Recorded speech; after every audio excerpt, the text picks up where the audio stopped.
আমার ভীষণভাবে আমার মনটা আক্রান্ত হয়েছে, আমি ব্যথিত হয়েছি যে আমরা আজকে কোথায় আছি, কিভাবে মমতা ব্যানার্জি আমাদের সাথে গরু ছাগলের থেকেও খারাপ ব্যবহার করছে। আমি একটা ভিডিও দেখে প্রচণ্ডভাবে আমি কষ্ট পেয়েছি। ওই মুফতি সাহেব, ওই মাওলানা সাহেবের কোমরে দড়ি বেঁধে তাকে কোর্টে তুলছে। আরে মাওলানা সাহেবের অপরাধটা কি, মুফতি সাহেবের অপরাধটা কি? মমতা ব্যানার্জির দেওয়া ২৫০০ টাকা গ্রহণ করেনি, মমতা ব্যানার্জির দেওয়া মিথ্যা প্রতিশ্রুতি গ্রহণ করেনি, মমতা ব্যানার্জির দেওয়া ওই জগন্নাথ ধামের প্রসাদ গ্রহণ করেনি। সেই জন্য ওই মাওলানাটাকে কোমরে দড়ি বেঁধে আজকে তুলল কোর্টে। আপনারা বোঝার চেষ্টা করুন, আপনার মুসলিম সমাজে, আপনার হিন্দু সমাজে কোন পুরোহিতের সাথে, কোন মাওলানার সাথে এতটা বড় করার সাহস মমতা ব্যানার্জি কি করে দেখাচ্ছে? প্রশ্ন করতে হলে তাহলে উত্তর দিতে পারে তৃণমূলের নেতারা। এখন তো পুলিশ নির্বাচন কমিশনের আন্ডারে আছে, তাদেরকে বলবো ওই বুদ্ধ ওই কথা আমাকে শিখাতে যেও না। আমি রাষ্ট্রবিজ্ঞানের ছাত্র না হলেও আমি জানি কার আন্ডারে কখন থাকে আর কে কার জুতো চেটে চলে কোন পুলিশ, সেটা আমি ভালো করে জানি। শুনেন, আপনাদের বলে রাখি, খাতাই কলমে নির্বাচন কমিশনের আন্ডারে থাকলেও প্রত্যেকটা থানার ওসিআইসি আমার সাথে যদি চ্যালেঞ্জ করেন 90% ওসিআইসি সেই পুরাতন দলে যারা আছে, সরকার চালাচ্ছে, তাদের গুলামতি করছে, একথা বলে যাচ্ছি।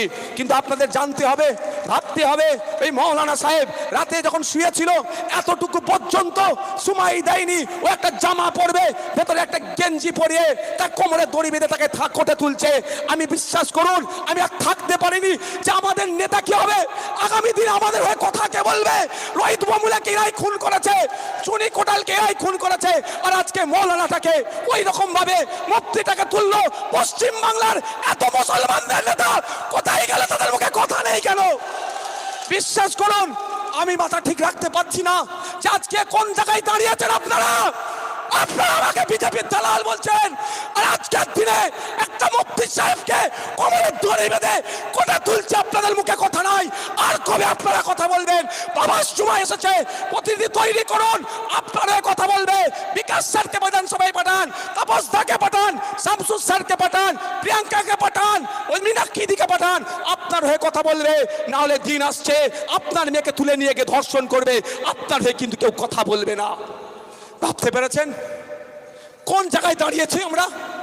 আমার একটা মুফতি সাহেবকে প্রার্থীর গুলি মারো, ও প্রার্থী ওরকম হাজারো প্রার্থী এসে যাবে, হাজারো প্রার্থী এসে যাবে। প্রার্থী নিয়ে আমি একবারের জন্য ভাবি না। ওকে জেলে রেখেই নমিনেশন করে দেখিয়ে দেবো নওশাদ সিদ্দিকীর রাজনৈতিক ক্ষমতা কত আছে। ওকে আটকানো হচ্ছে, তো ওকে আটকানো হচ্ছে যাতে ও নমিনেশন না করতে পারে।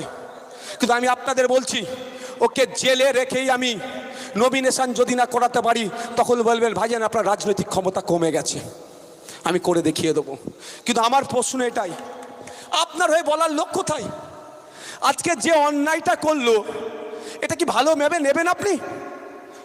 আপনারা বলুন, যা আপনারা আওয়াজ দিয়ে বলুন, আপনারা আজকে কোথায়? যারা বিভিন্ন ইস্যুতে উত্তরপ্রদেশে মুসলমানদের উপর অত্যাচার হলে কলকাতার রাজপথে প্রতিবাদ করে, অসমে মুসলমানদের উপর অত্যাচার হলে কলকাতার রাজপথে প্রতিবাদ করে, উড়িষ্যাতে মুসলমানদের উপর অত্যাচার হলে কলকাতার রাজপথে প্রতিবাদ করে, আর আমার বাংলায় মুফতি সাহেব ইসলামিক স্কলারকে একজন সমাজ বিরোধীদের মতো ট্রিট করা হচ্ছে। ভাই, ও তো আর হ্যাবিচুয়েট আপনার অপরাধী নয় যে ও পালিয়ে যাবে। যথেষ্ট রেপুটেশন আছে, যথেষ্ট সম্মান আছে, তাকে খালি অর্থাৎ জামা পরার পর্যন্ত টাইম দেয়নি। কে বলতে পারে নির্বাচন কমিশনের আন্ডারে পুলিশ আছে? অত সহজ নয়। ভিডিও আমার কাছে আছে, একটাও সেন্ট্রাল ফোর্স গিয়ে কিন্তু ওর বাড়ির দরজা ভাঙেনি। সে ভিডিও আমার কাছে আছে, সেই ভিডিও আছে যে কটা গিয়ে দরজা ভেঙেছে কে আপনার হাতে দিয়ে শাবল দিয়ে, সবটাই কিন্তু আমার দিদিমণির পায়ের জুতো চটি চাটা পুলিশ ছাড়া আর কেউ নয়।